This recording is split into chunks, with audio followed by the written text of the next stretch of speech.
With all due respect, I don't have pity for you black niggas. That's the way I feel. Screaming Black Lives Matter, all the black guys rather be deadbeats than pay your bills. Yelling nigga this and nigga that.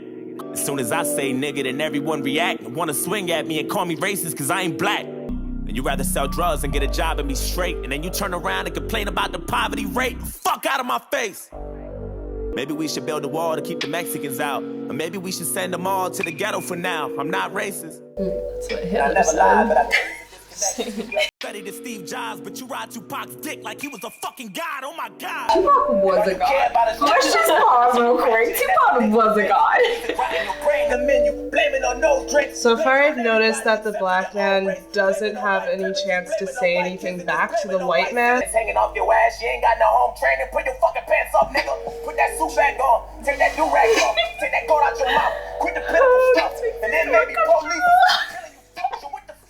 I can understand like what they might not understand, but this just makes me upset, honestly. It makes me really, this makes me feel bad. It's like nothing that affects it. It's so angry. Screaming all lives matter is a protest to my protest. What kind of shit is that? And that's one war you'll never win. The power in the word nigga is a different sin. We shouldn't say it, but we do, and that's just what it is. But that don't mean that you can say it just because you got nigga friends. Nigga. And that's a huge point. Like, so many times white people will say that they have a black friend or something, so they automatically understand racism or they're not racist. And that doesn't have anything to do with it. I could have a white friend and I could still feel prejudice towards white people. It's nothing of that. And even though Barack was half as black, you hated President Obama. I know that's a fact. And put a cracker back, and then you gave us Donald Trump, and I was payback for that.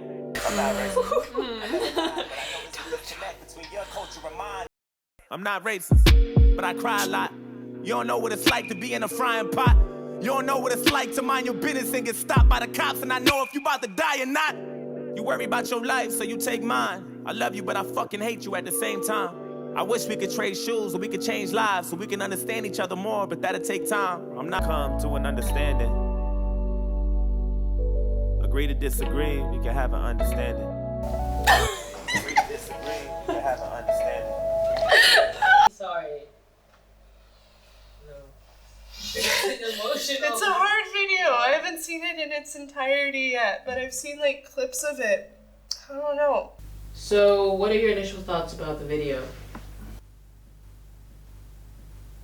It's a really important video to watch, but it's different at the very least. Oh my god, I don't even know what to say. Like, no, yeah.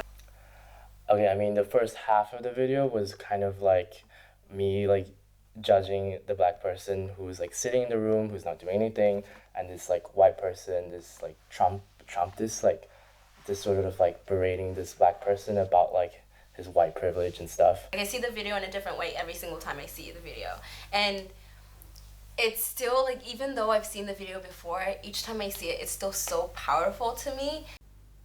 I think that these videos are a key to helping racial tensions between different ethnicities, but at the same time, I think they have to be dealt with in a very specific manner, because at least with this, the white man seemed to have the privilege in it. He got to start the rhetoric. It was his conversation to be had. I just wanted to ask, how do you feel like this is the right way? Do you think music videos like this, art like this, is the right way to go to fix problems like this, or to start fixing problems?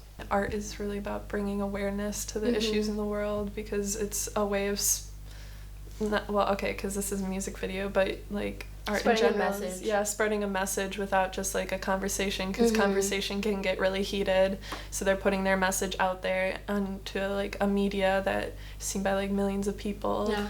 It's reaching further than like you think it probably would when you first made it, and that's important because everybody should see everybody else's perspective. I mean, at the end, I think it's really like it's inspirational how like they start like seeing each other's perspectives and they eventually hugged. I think like in America today, I think, or at least in the contemporary world, there's issues of like racial divide and just how people, they don't want to like be outside of their comfort zone to know other people's perspective. Sorry, my question was, did you like the ending? I don't think I really liked the ending. I think it was kind of a cheap cop-out just because there's so much more that could have happened. And I feel like in real life, that's not like the way that things that would actually go down. Definitely hits home. Thank you so much. Yeah, no problem. For being on this AP. Happy to be here, happy to help. Your responses and things like that. It was a great video. Yeah.